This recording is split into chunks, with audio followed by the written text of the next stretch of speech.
Narayanam Namaskritam Naram Chaiva Narottamam Devim Sarasatim Vyasam Tato Jayadhiratnashta Priyashu Bhadresu Nityam Bhagavata Sevaya Bhagavati Uttamashoki Bhakti Bhavani Naistiki Nigamaka Praturikaritam Param Shukamakanamrita Dravi Samitam Pibata Bhagavatam Rashamaraya Mahora Hori Shikabhavam Krishna Swadam Bhagate Dhamigini He Karonasta Dushamasha Panana Kodanoditam Anartha Bhashamam Shakshad Bhakti-yamam Lokasajana Chakra Satpata Samitam Atmanamastamoniya Nagrantiya Kurvandiya Etam Bhuttikana Hari Ramapiyada Vishuddha Vishuddham Vibhosam Apiyadana Virotinam Prakyayiduha Maram Sanklesha Nirvanam Usandi Nanyadam Om Aganati Marandasya Ganagana Sadakya Chaksurin Miritam Yana Tajmai Sri Gurave Sri Chaitanya Manovistam Snapitam Yana Bhutare Swayam Rupakaramayam Darati Swapanandikam Vandeham Siguru Siyata Parakamanam Shrikarun Vaishnavam Sa Siyurupam Shagadidam Sahagana Raghunatam Vitam Stam Sadevam Sadvaitam Savirutam Paritana Sahitam Krishna Chaitanya Devam Sri Radha Krishna Padan Sahagana Lalita Shri Vishikanvitam Stam Namam Vishnu Padaya Krishna Pastaya Bhutare Shrimati Bhakti Padanta Shamitanam Namaste Sarasati Devi Guruvani Pacharine Nirvishesa Sanyavadi Praskata Desadhani Sri Krishna Chaitanya Prabhu Nityananda Sri Advaita Gadadhar Shiva Sari Gaur Bhaktivinoda Hare Krishna Krishna Krishna Hare Hare Hare Ram Rama Hare Hare Jai Sri Radhe. I don't know how she managed to join us right from the very beginning because this is her rush season. We like to call it the Christmas rush for her with all kinds of orders leading up to Janmashtami. But we appreciate whatever extraordinary efforts you've expended in order to be with us right from the beginning. We'll understand if you have to nip out and catch some of this later as well. But thank you, Brent. Good morning. Brent's here without fail every Monday, Tuesday, and Wednesday morning. That consistency is what captures Krishna's heart. Krishna notices above and beyond all other qualities consistency. And speaking of consistency, here's Govinda Dev also. Good morning. Thank you for thanking me. You're very kind. And Rob, a word for us. Ram Kishore, all the way from Minnesota. Must be at least 1 hour later there, not 2. I would guess 1 hour, probably Central Time. 8:30, good morning, 8:33 a.m. Minnesota time, Ram Kishore. Rob, a word for us from your lotus mouth this morning. You're too kind, Prabhuji. Yeah, I was able to listen to the stories of Balaram last night and or yesterday. It was he's such a great storyteller, such an amazing storyteller, and it was great to listen to those, and it was entertaining while uplifting as well, which is the best kind. Do you remember any particular story comes to mind at all? We're on the spot here. Or putting me on the spot. I do have trouble remembering exact stories unless I've heard them several times. But what I did remember taking away from that is that Krishna is the boss, and Balaram is there to ensure that Krishna can enjoy the time that he has, so that he doesn't have to be taken up with either defending himself or making sure that people are doing what they're supposed to. So he's like a good older brother, allowing the younger brother to play. Exactly. He'll get you to Krishna if you're willing to let him train you up, make you and mold you and educate you. But if you're not willing, if you don't have that submissiveness, that eagerness, then Balaram will staunchly keep you at arm's length. He'll actually Balaram doesn't have to keep us at our distance because most people are not Krishna conscious because of their own indifference. They want to be remote from God. They don't want God to take charge and be their life manager. They want to do it themselves. But one way or another, either coming or going, we cannot approach Krishna except through the Guru, who's represented by Balaram. The Guru will train us to become men and women of ideal character, and then we can mix with the supreme ideal personality, the super excellent Lord Sri Krishna. Thanks very much for recalling that wonderful talk. I asked Radhika Raman if he had a YouTube channel. And he said he didn't. And I said, it's very easy to start one. And, we have our YouTube channel, and we have hundreds and hundreds of talks from all kinds of speakers. And they don't originate with us. Many of them do, and we upload them. But you can just pick out any speaker or any kirtan from anywhere in YouTube, and there's a plus button underneath. So if you have a YouTube channel, you can just hit that plus button and then add it to your own playlist. So we've got Amarendra, we've got Guranga, we've got Guranga Darshan, we've got Sutapa, we've got Radhanath Swami, we've got Wisdom of the Sages. We've got all that on our YouTube channel just by clicking the add button. Every Chaitanya Charan, every time we sing. So I would love to have Radhika Raman have a YouTube channel where you can find all of his talks in one place and add them to our channel. Otherwise, what I'm probably going to do in the meantime is just do a YouTube search for Radhika Raman, and find them wherever they are, add them. His brother Gopalhari is also an amazing scholar as well. Some of our devotees are taking the Bhakti Shastra course from Gopalhari, and they're saying it's absolutely amazing. I'm just so thrilled to be part of a society in which there are so many brilliant, brilliant, brilliant minds, and they're all doing exactly what this verse says to do. This is the sixth time we're revisiting this verse. Idami pumsas tapasasya dashavashri tasha shaktasha tipudi abhijuturi tirkabibanu yadu tamashodanu. Those who are truly learned, they have discerned that the infallible purpose of the advancement of knowledge culminates in the transcendental descriptions of the Lord, who is defined in choice poetry. Prabhupada says in the purport, the Lord is known as Uttama Shloka. No amount in the end. The Lord has more qualities than there are grains of sand on the beach, than there are stars in the sky, than there are atoms in the universe. So therefore, no amount of chosen words is sufficient to enumerate the Lord's glory. And yet, so we're told we can never sufficiently glorify the Lord. Then the question might arise, well, why bother? If we're already told from the get-go that we're going to fail, why should we even start in the first place? Here's the answer. It doesn't have anything to do with us or our abilities, but it has everything to do with the unlimitedly merciful Lord. He's our Father, after all. Prabhupada says here, I love his verbiage. I love his choice of phrases here. He says, let's backtrack. No amount of chosen words is sufficient to enumerate the Lord's glory, and yet he is satisfied by such prayers as the Father is satisfied even by the broken linguistic attempts of the growing child. What father doesn't like to hear the child gibbering on and on and on? It's music to the father's ears. There may be shortcomings in terms of grammar, pronunciation, or even sequential thought processes, but still the father just dotes on the child. When the child says its first word, it's like a banner day. It's like a red letter day. Father goes around telling everyone at the office, my child spoke his first word today. Hopefully it was daddy, but nevertheless, the father's delighted.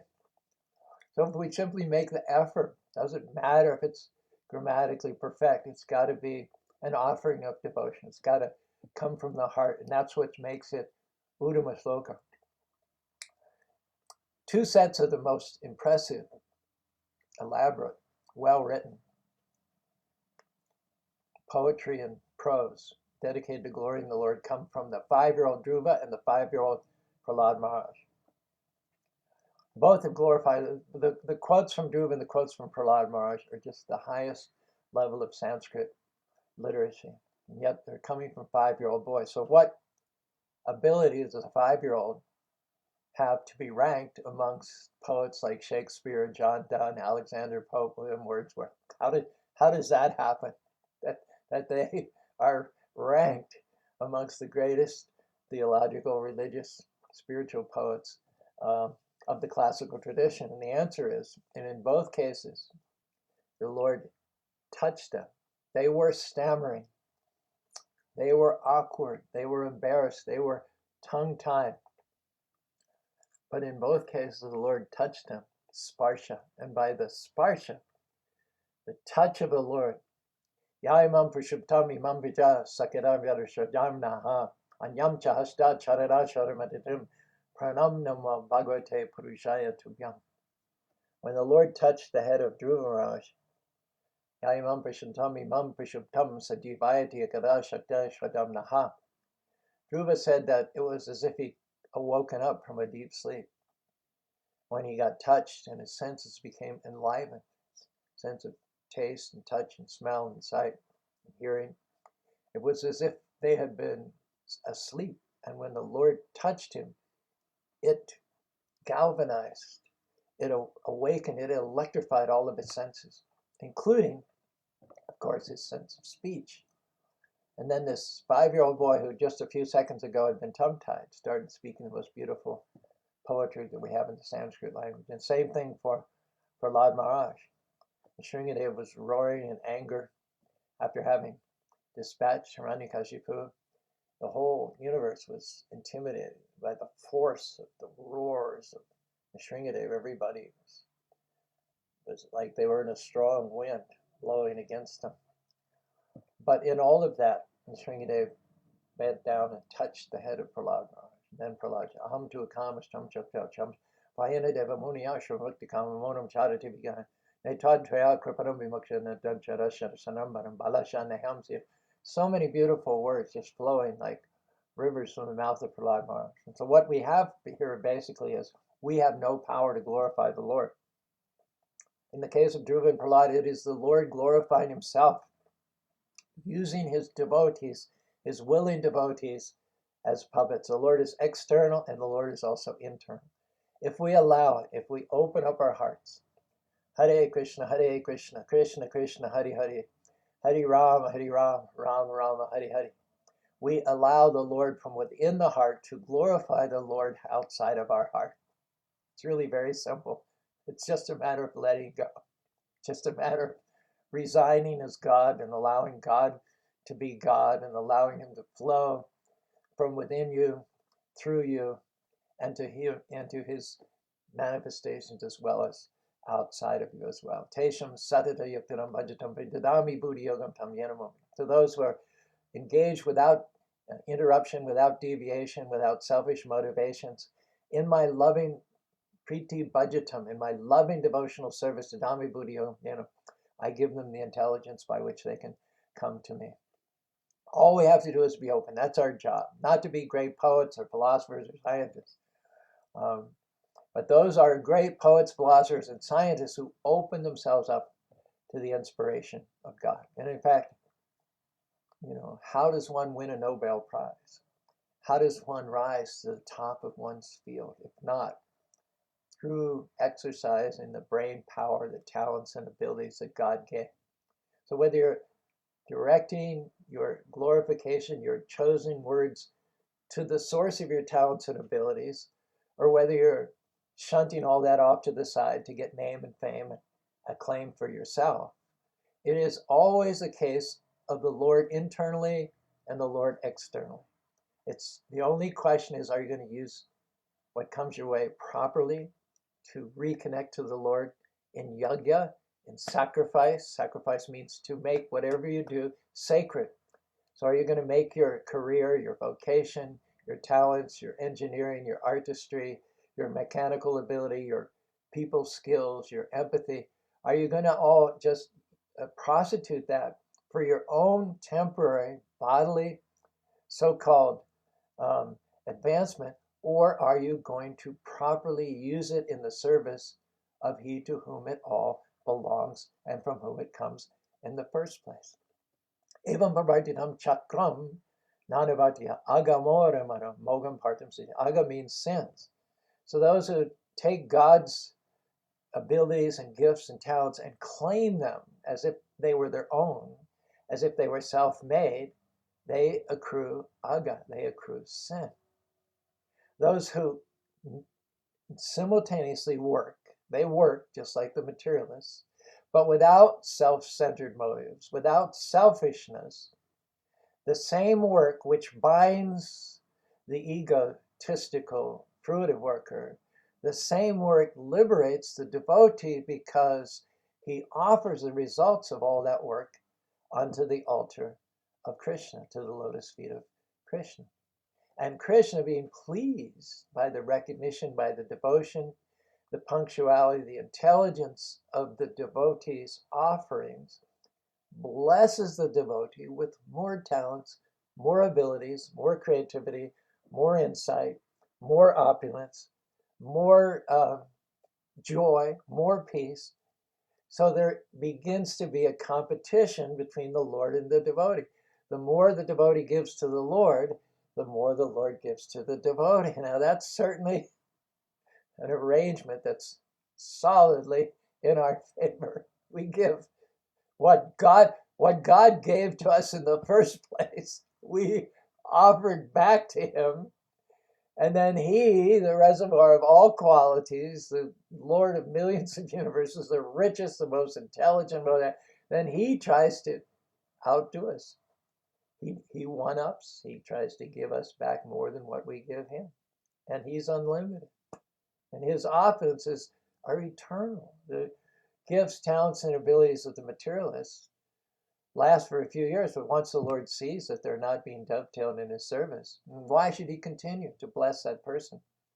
People who gain wealth illicitly and use it for illicit purposes, it is said in one place in the scriptures, they retain their wealth up to 10 years. The maximum duration that you can retain and enjoy ill-gotten gains is 10 years.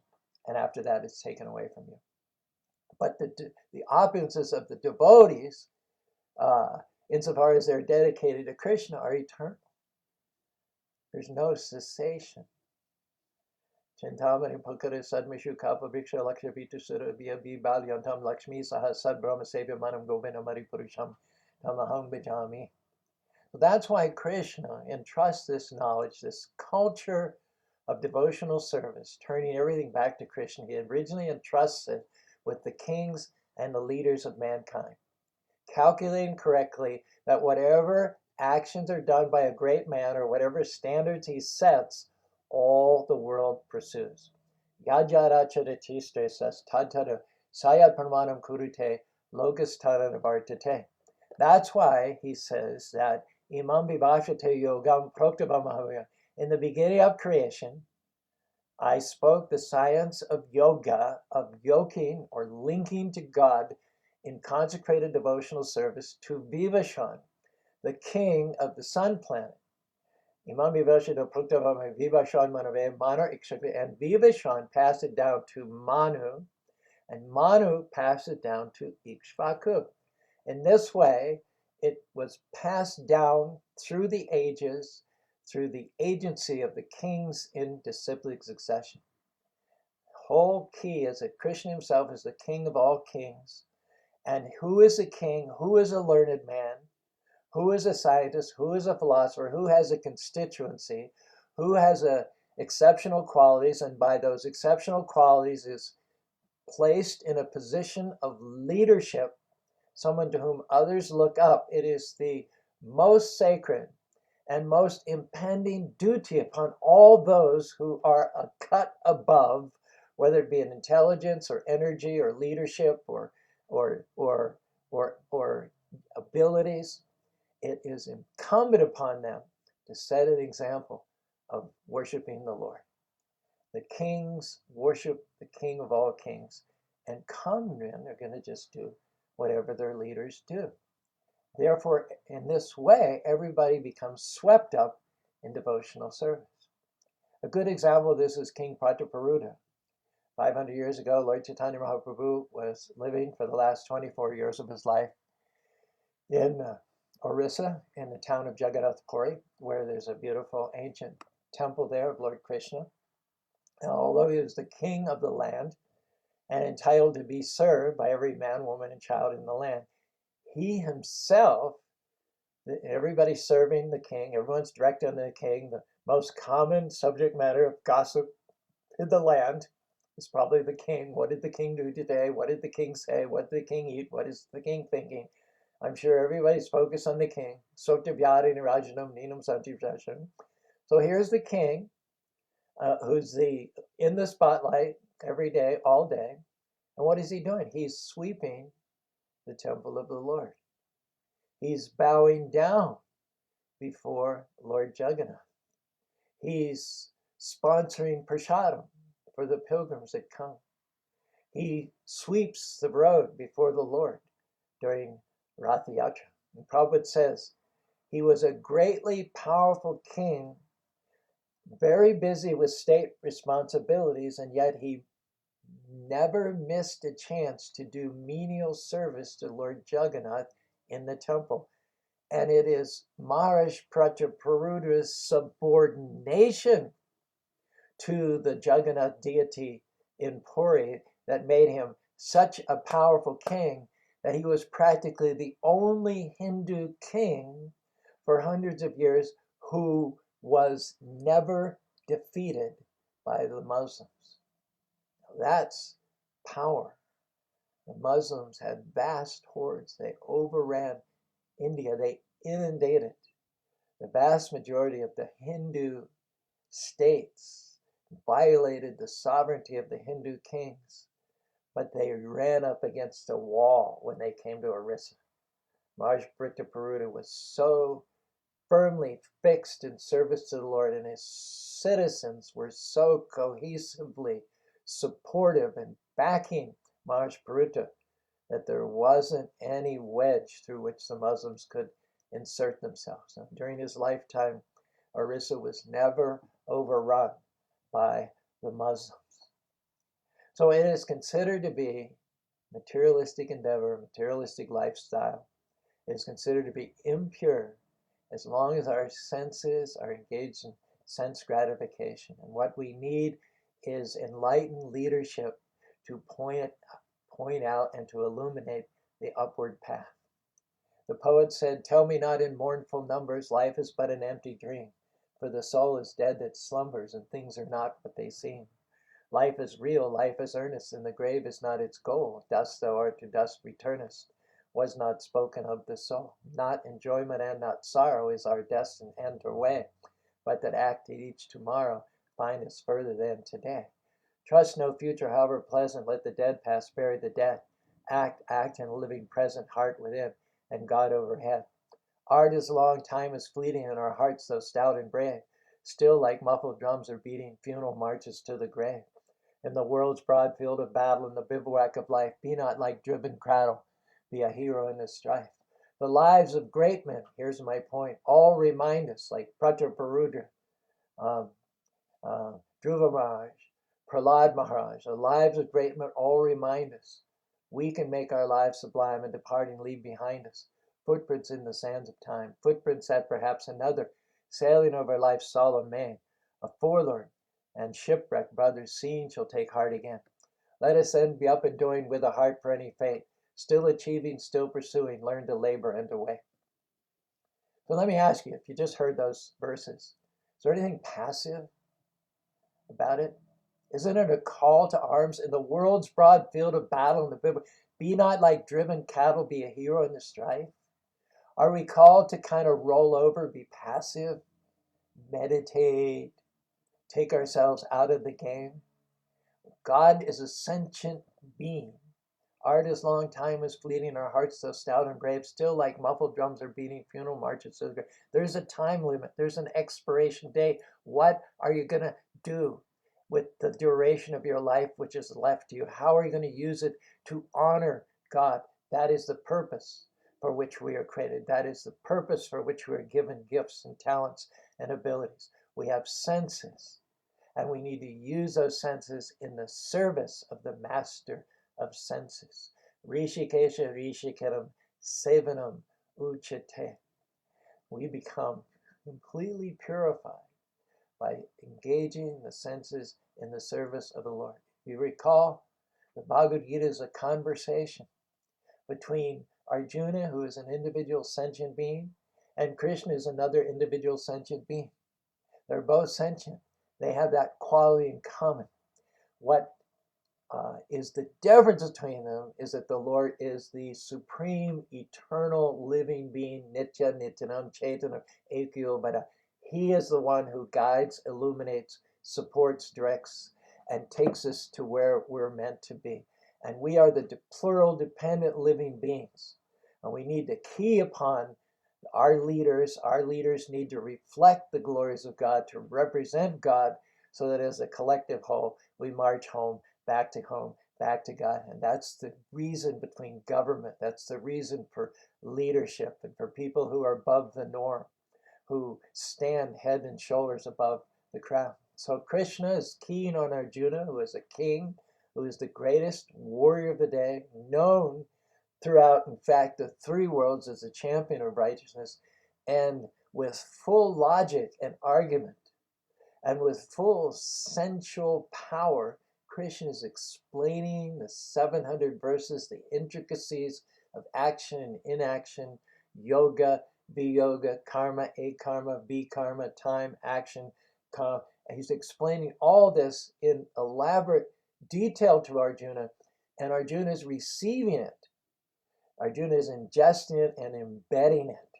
It's transforming Arjuna from the inside out. Prabhupada says the passing on, parampara, parampara, one to another. Parampara means one is passing to another.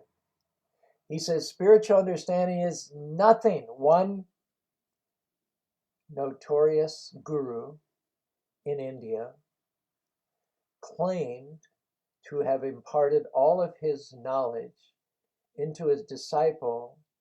By touching that disciple, it is said that that disciple fell unconscious as if he'd been struck by lightning. And when he woke up, he had all the enlightenment, he had all the knowledge of his guru. That, again, it's a perverted reflection of Krishna touching Dhruva, Krishna touching Prahlad Maharaj.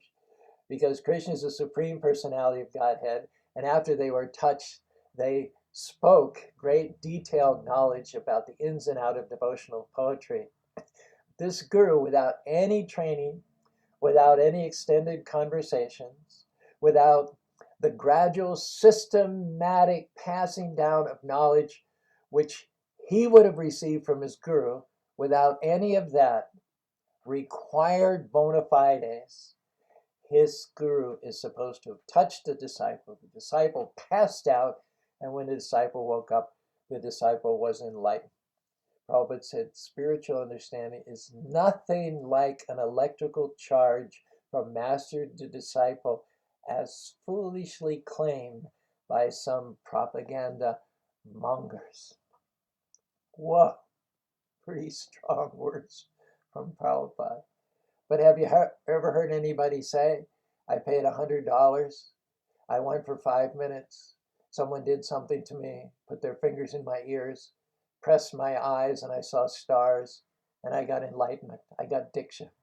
Have you ever heard anyone say that? In fact, there's a worldwide society which gives diksha. It's a 5-minute affair. It has nothing to do with passing down the eternal, elaborate, detailed, scientific knowledge of Krishna, as Krishna did to Arjuna. It has nothing, it has no point of intersection whatsoever.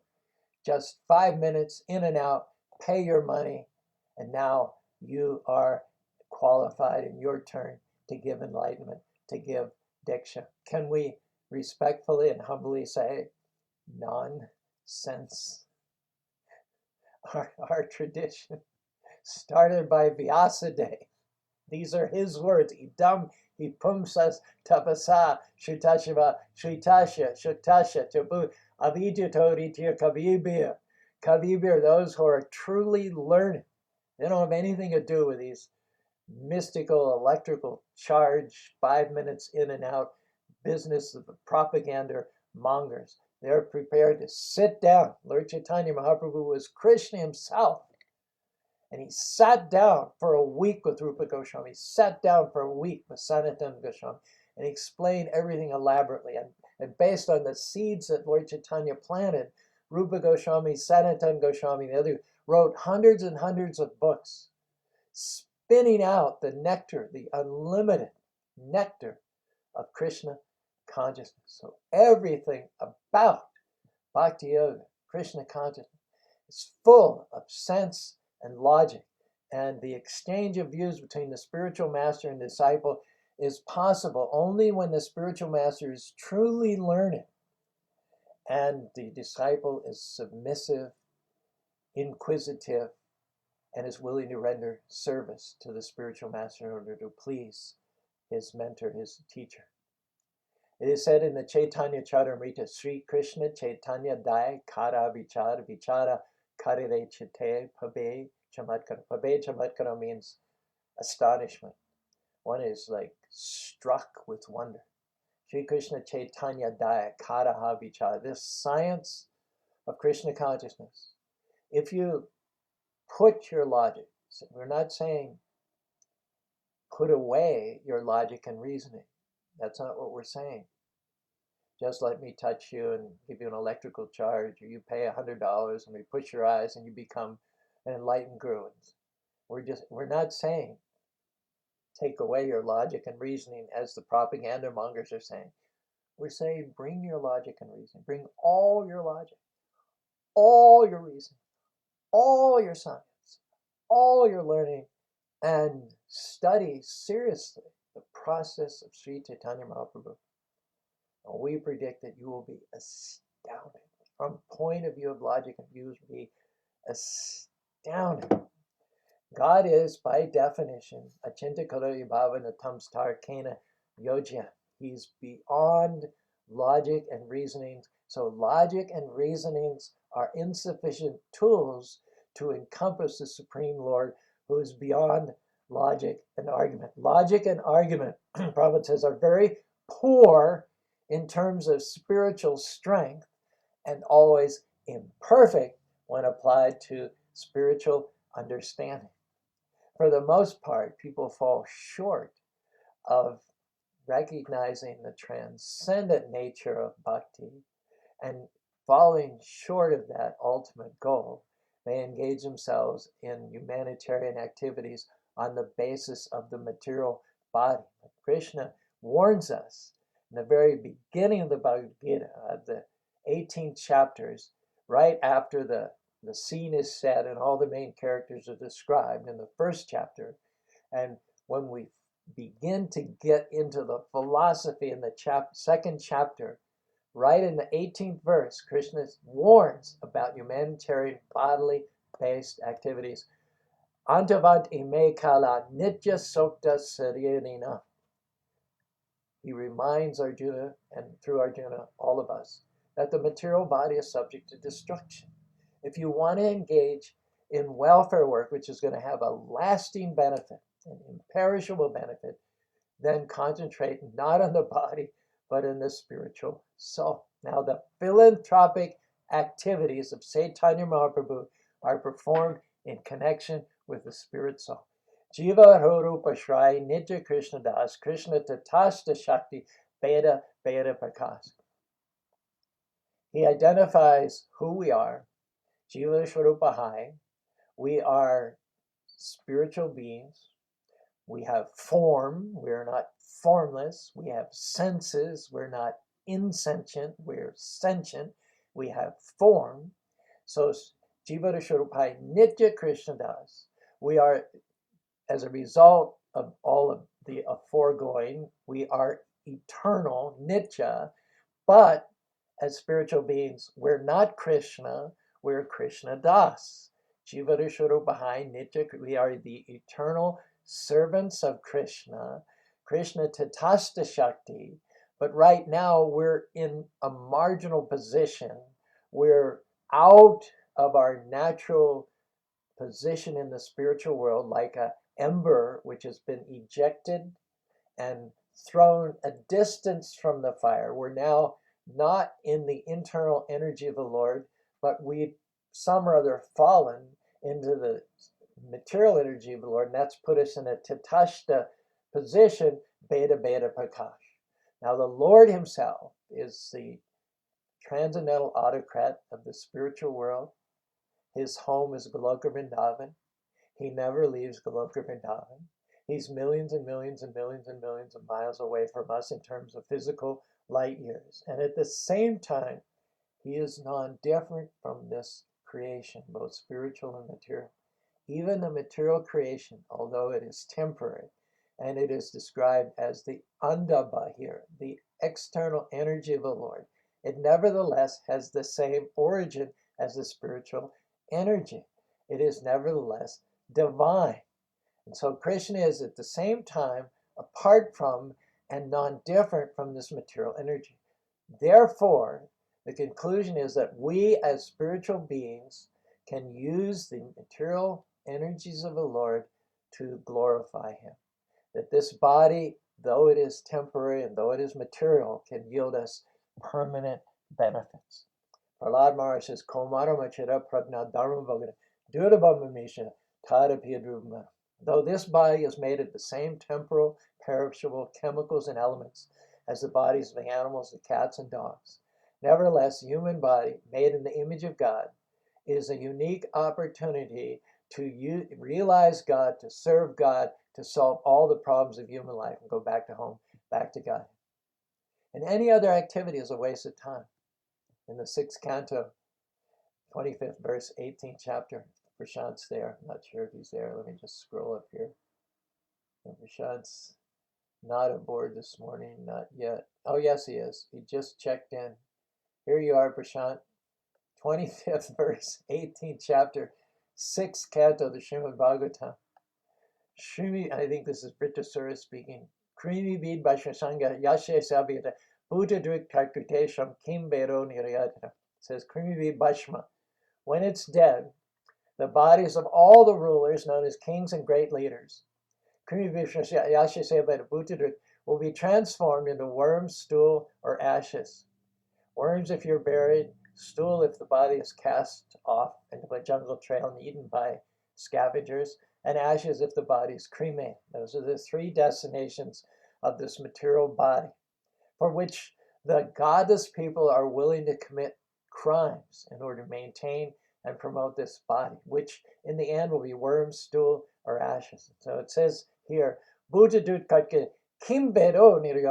if one enviously compromises ethical principles, wanders into gray moral areas, goes so far as to conspire against and even attempt to kill so-called competitors for the protection of such a body. Does anybody come to mind? Like Hiranyakashipu, Kamsa. Does he actually know the true interests of life? Does such a person actually know the true interests of life? And the answer is no, certainly not. Because if one is envious of other living entities, he surely goes to hell. The first advice that Prahlad Maharaj gave his father Hiranyakashipu, when Hiranyakashipu asked him what he had learned, he said, Jahiya Sharami Mamtamatma Samo Mano Datra Ritebavad. One should give up the sectarian bodily mentality because it divides others into friends, enemies, and neutral parties. Friends are those who will ally with me to exploit others. Enemies are those who will oppose me in my exploitation of God's properties. And neutral parties of those about whom I have not yet made up my mind. The mind is always calculating and categorizing people according to friends, enemies, and neutral parties. One is never peaceful. So therefore, Prahlad says, Jahiya Sharam, this is the demonic mentality, should give it up. Jahiya Sharam imam tamakmanam samo mano datspa. If you give up this mentality of focusing on the body, samo mano datspa, your mind will become equipoised and you will cease to see differences between living beings. You'll see rather everyone is your friend. Jahiya Sharam imam samo mano datspa. Ritebavad paraparam. Vindanti aham jito jito jitapra. You'll see everyone as your friend, as a compliment to you and not a detriment to you. Therefore, it is said in 4th canto Srimad Bhagavatam, 25th verse, 20th chapter, Prashant, by Prithu Maharaj, and we will probably end with this quote on this wisdom when Sa uttama shoka mahan mukyam chuto bhavad padambuja sudha kananalalai shmitim punavi shamrita tatva vartamam kuyoganam na bitarati alambarai. Prithu says, my dear Lord, you are glorified by the selective verses uttered by great personalities.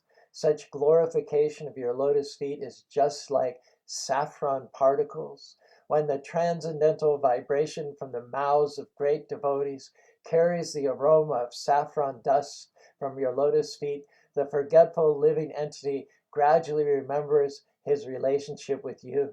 Devotees gradually thus come to the right conclusion about the value of life. My dear Lord, I therefore do not need any other benediction but the opportunity to hear from the mouth of your pure devotee. Whew. I don't know about you, but I'm floating on the heels of those transcendental words by Maharaj Prithu. What do you think, Rob? What are you thinking and feeling right now? It's encouraging, really, for me to know that, I mean, Krishna is in everything, and that I don't necessarily have to renounce everything and become totally detached from everything. Instead, I just need to renounce the attachment to things and dedicate it to Krishna.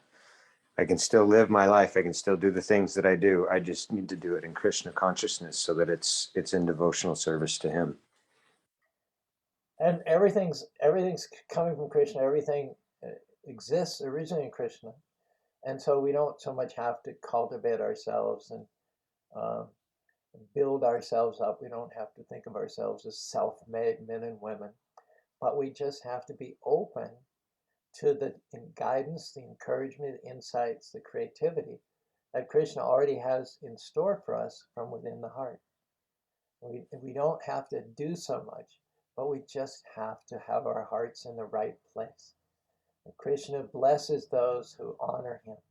And the more that you honor him, the more that he blesses you. Those blessings do not have to be chased down by us.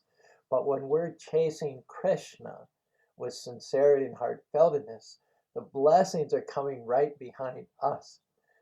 Most people are chasing the blessings for their own purposes, and Krishna is nowhere in the mix at all. Krishna's, he leaves us to our own devices, to our own pathetic, small-minded plan-making business.